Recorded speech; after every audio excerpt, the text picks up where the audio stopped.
Thank you for inviting me to talk. We're going to shift scales dramatically. My interest is in structure-based drug design. So this is basically the problem. You're given a molecular target, maybe even a binding site on a molecular target, and say, come up with a small molecule that binds here and has a certain effect, right? So probably one of the hardest and most important problems in drug discovery is actually coming up with this target. And I think, that's been alluded to already in this workshop, but that's not the problem we're solving. We're assuming we're already at the target. Let's find a drug. And the classical way to do this is this screening approach where you start from this vast chemical space, you use very fast algorithms to quickly whittle it down to where you can actually tractably deal with things at an atomic resolution. And you try to score in a structure-based approach, score the how the atoms are interacting. You have essentially a 3D picture of the protein and the ligand. You score it, and ultimately that's not enough. Of course, like physics matters, the dynamics matters, how things are moving around, how the water is moving around, all matters. And so you do increasing amounts of computational load to get your answer. And that's the traditional method. And then the new developing method, a lot of excitement in the field right now, is to circumvent all of that with generative modeling. So I'm going to talk about both of these, but I'm going to start with this more classical screening funnel first, where you need to worry about this scoring, like how to actually, given a ligand and a binding site, how to actually evaluate it. And so classically, you've used physics-based or physics-inspired scoring functions. I'm going to compare to AutoDocBina because it's a very popular open source docking software. And this is the scoring function. You have things like van der Waals, hydrogen bonds, hydrophobicity, that sort of thing. And the question we asked several years ago is, what if instead of this approach, we put in machine learning? So you put in a protein and a ligand, it goes through some sort of model, and then you answer all these questions you want to know. Does it bind? How well does it bind? That sort of thing. And so the first question is, what representation to use? How to actually put a protein and a ligand into a model? And so we were inspired by computer vision. Of course, an image is a 2D grid of red, green, blue pixels. So we just said, well, we'll look at a protein and a ligand complex is a 3D grid of voxels, where instead of red, green, blue, you have, there's a carbon here, oxygen, nitrogen, that sort of thing. And so this is one choice for representation. There's been a lot of development of molecular representations. You could write 100 pages on it. Advantage of it is it's it's really a 3D picture, so all the information is there, and really I think probably the biggest advantage is it's super simple, so it's amazingly parallel, right? These map to GPUs beautifully. There are definitely disadvantages, especially the scaling, because you're dealing with volume, and it's as you rotate things in a grid, all the numbers change, so you have to employ tricks if you want to have equivariance. But if you're interested in molecular gridding, we have a Python package that very efficiently maps this to the GPU, and you can train very efficiently. So given this representation, of course, we use convolutional neural networks. You learn, you map filters across these 3D images to make your final prediction to score. And we've spent a lot of compute on optimizing our convolutional networks and figuring out the network architecture, training them, so on, just a massive hyperparameter optimization. And so we've got a couple default, one, the default 2018 is a faster one, and a densely connected one, which is the more computationally demanding one, that are built in.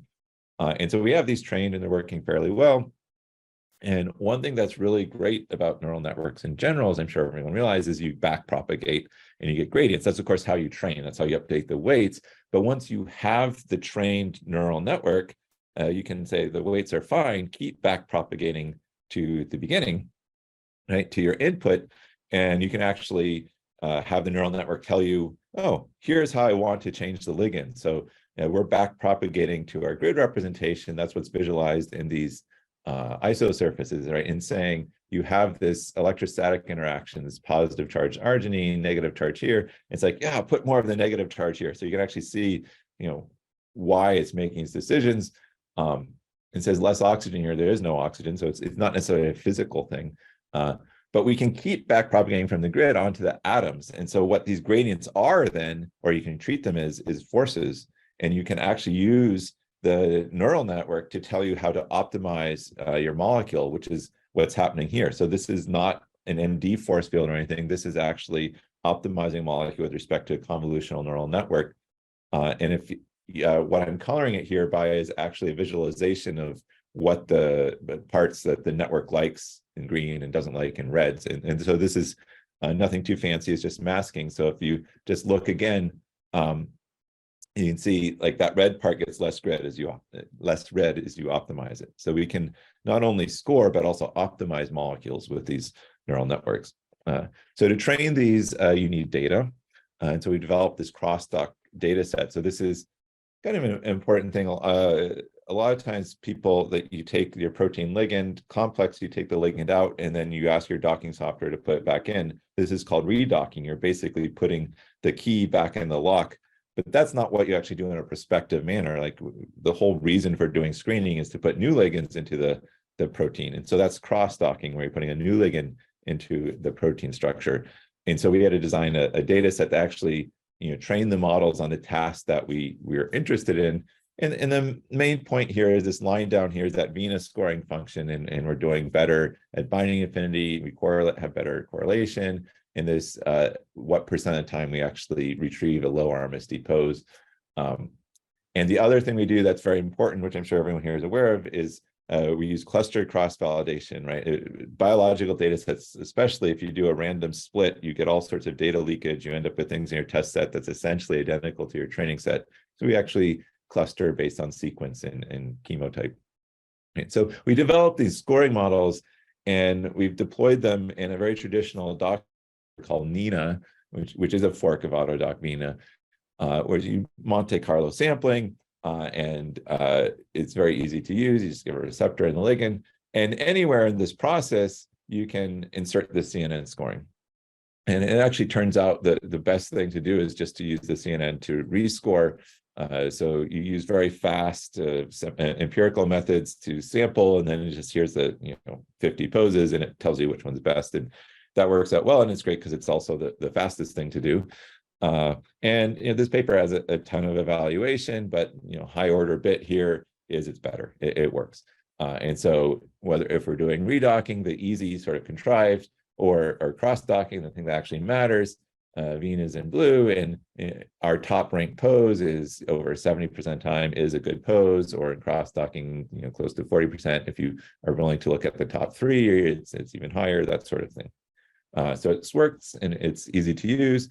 Of course, what people really want to do docking for isn't just to predict a pose. Well, sometimes they want to predict a pose, but really they want to use it for screening, and it also works for that. So this is virtual screening. You have a data set with things that are active, things that are inactive, and you ask your question, how well do you create an enriched set? If I just look at my top 1%, how enriched are actives relative to random? And so again, we're doing better than the traditional empirical approaches. The consensus approach is a little bit better.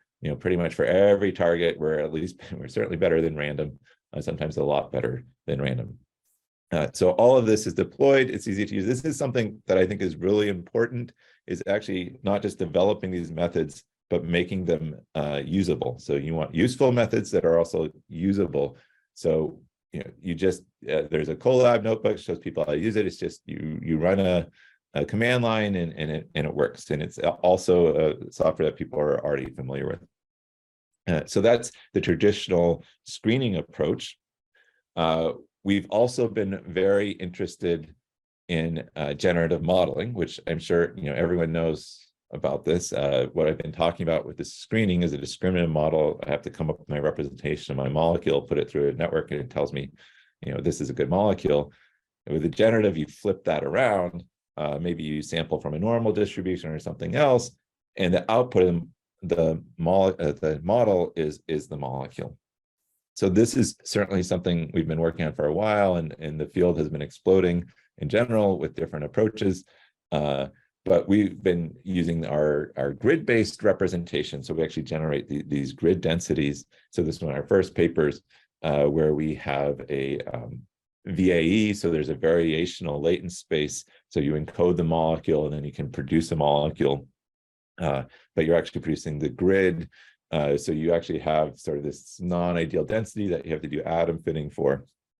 But it mostly works. You can generate atoms or molecules, and you can sample and you can interpolate. And one of the things this is showing is that this particular representation and model does not have a very strong physical inductive bias, right? Like, so as you interpolate between two molecules, you would like it if like atoms would move from here to here, and what actually happens is an atom will disappear and then reappear here instead of like moving through space. So this is definitely, it needs some work.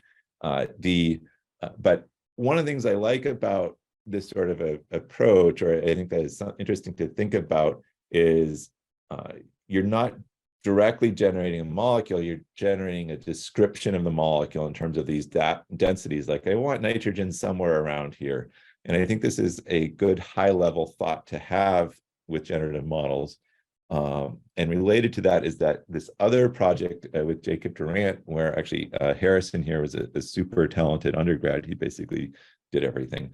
And this again is using this grid representation for a protein. And this is not screening or generative modeling quite. What this is a specific task in drug discovery where you want to optimize a given lead compound. So you have your receptor, you have your ligand, and the question you're asking is, okay, what do I replace this specific fragment of the existing molecule with or add to in order to make the molecule better? So I want to make small changes that improve the molecule.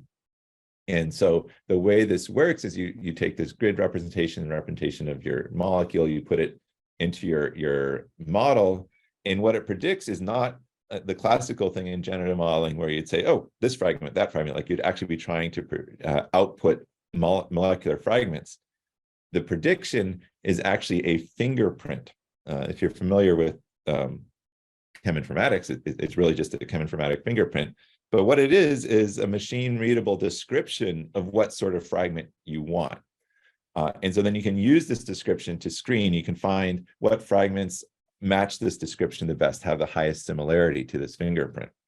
And so I just think this high-order idea of having a generative model produce a description rather than the thing itself is an interesting thing to think about. You could generate human-readable descriptions for interpretability. You can also just generate, like is done here, a machine-readable for like very fast screening, because one of the issues with generative molecular design, as mentioned yesterday, is you generate the molecule, then you have to synthesize it. And even if it is synthesizable, it's always going to be more expensive and time-consuming to do that than just buy something from a catalog. So there's a benefit to using the description to screen. So that is generating descriptions, but of course, we were also interested in this general idea of actually still generating molecules. And so we extended our VAE with the receptor structure. So in addition to the ligand, we have a representation of the receptor. And so now this is a conditional VAE, conditioned on the receptor structure. And we also add a GAN loss. So you generate some grid density, and the discriminator is saying, is this a generated density or is this a real density for this specific receptor structure? And so now we can generate molecules that are conditional on a receptor structure, which is really what we want to do. And this is showing that we can do it, but also we can control the variability factor on the VAE sampling. And so if I'm sampling from the posterior, so I give it the ligand and the receptor, and now it's biased towards this ligand I gave it, I can generate things that are close to the reference molecule, and I can increase the variability to get things that are farther away. So this is sort of a de novo lead optimization context where you're still exploring around a given molecule, or you can just sample molecules from the prior, just random chemical space, and they get a little bit crazier as you increase that variability. And so there's a lot, there's this sort of standard things for validity and novelty and uniqueness. But the thing I would like to focus on is more the this UFF minimus RSD. So what this is I take my generated molecule and then I apply traditional energy-based force fields, physics-based force fields, and say, okay, optimize this respect to physics. And the goal is for it not to move much, right? Because this is actually indicating this is conditioned on the receptor. Like this is making reasonable physical interactions. I don't have to fix it up very much for it to be something that looks like it might bind to the ligand. And so this actually, I think this is respectable. I have a pet peeve. Some people in this generative community, they take the whole ligand out and they redock it. And it's like, you just lost all the pose information. But here we're actually evaluating the pose regenerated. So even having said all this, this work is only a couple of years old, but it's already obsolete, right? And this field is moving fast. And I think the excitement here is really in diffusion models. Because they work really well. And so we haven't published on this yet, but there's been a ton of work on it. And so we're actively working on it. So just something that we're currently doing. So with the diffusion model, different molecular representation, a 3D molecular graph. So you use a graph neural network and a Euclidean graph neural network in 3D space. So your message passing in 3D space. And what we're working on is improving the efficiency of this. So our goal is to you have this all atomic representation of the binding site they have to do message passing on, but then you do that message passing on the receptor to produce what we call key points, very much inspired by Equibind, which is a summary of this binding site. Right, so you've reduced the dimensionality or the number of atoms essentially to these pseudo atoms or these key points that represent the binding site. And so this is more scalable because there's just less message passing on. And then you use these key points to actually do the diffusion. So this is actually doing the diffusion with the key points to get your final molecule. And I'm super excited. Like, we've struggled so hard with the grid representation to get molecules that look this good, and you just get good looking molecules right off the bat with the diffusion models. So they're definitely pretty amazing. And then again, and of course, this is conditional on the binding site. It's like fitting right in there, and the binding site is not randomly, overlapping the protein or anything like that. So this is I'm very excited about this. I don't know where on the curve we are, but the derivative seems pretty high, pretty positive. Right, but one of the things that I think is important is, beyond retrospective evaluations, is to actually apply these models and tools prospectively. So I'm just going to share a couple case studies where we've done that. So the first one is the one that's the most mature, is this profilin-actin protein-protein interaction that we want to disrupt. So basically, this is important for angiogenesis. So if you want to inhibit angiogenesis, you disrupt this protein-protein interaction. So without going into a lot of biological detail or stepping through all these slides, the main point is that this compound here was actually discovered using NINA in the CNN protein-ligand scoring function. Like, we would not have found it without the CNN. And it works to inhibit angiogenesis, and we have in vivo, ex vivo, in vitro, like almost every sort of data you want to show that this is working, and including reducing kidney tumor size in mice. So it's quite successful, I think. And then the other example, this is more recent, and I think this also speaks in general to the importance of community wide studies and challenges, is this CASH challenge, which is a community-wide challenge for virtual screening. So anyone can submit and say, here's 100 molecules, and they go and they buy the molecules and they test them. So sort of a blind evaluation of how good your tools are. And I think these are really important for moving the field forward. And so we entered this challenge, and our goal in entering this challenge is to evaluate our tools.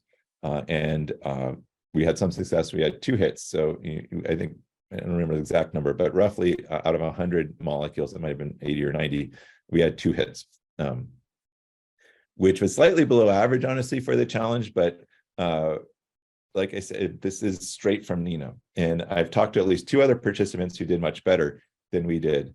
And they did that whole workflow. So they did docking and but then they did that some molecular dynamics technique, that very computationally expensive technique to do their final selection.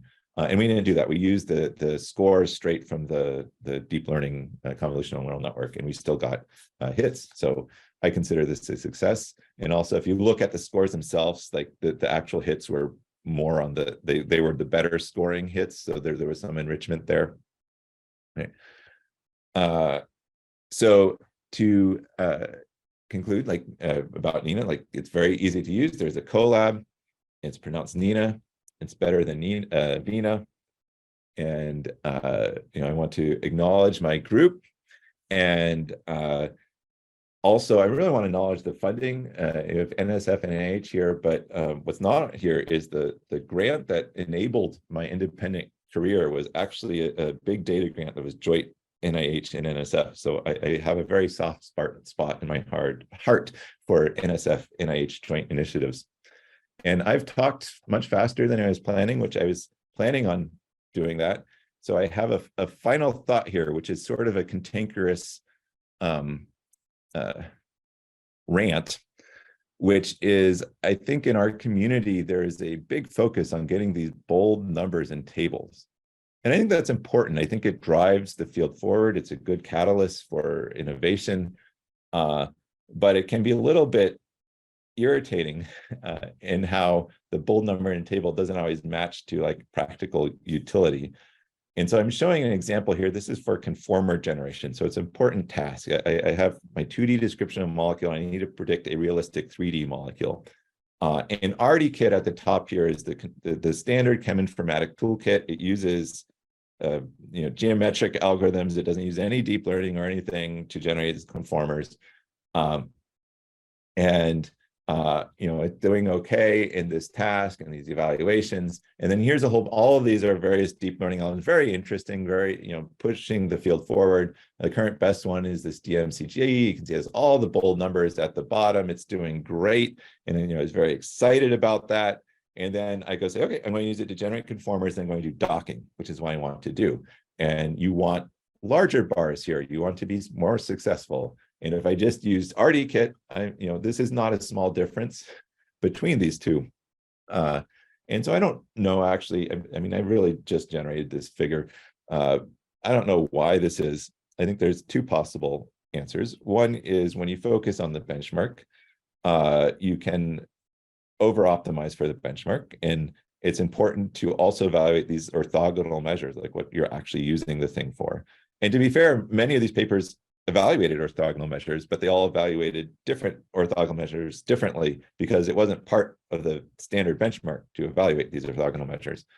The second possibility is I screwed up because this paper is very good. They're very reproducible. You can, they have a GitHub, you go there, they say, run this line, it'll reproduce the results. And what that script does is it sucks in a custom pickle file that has all their data in a pickle file and it produces the results. Great. But I actually want to use it on normal data, my own data, not the data that they evaluated on, right? So I had to modify the code myself and so on, because there wasn't the creation of a tool to do the task the model is trained for in a normal manner. So this is my advocation that everyone, in addition to producing, producing reproducible workflows, make the useful workflow for the task that you're actually training your model to do. I think that has the bigger impact in, we all have to be open to this idea that the thing that we trained, that we got great results on and published on, maybe wasn't that great, because that's how we're going to move the field forward. Okay, so I think I'm right on time. So thank you.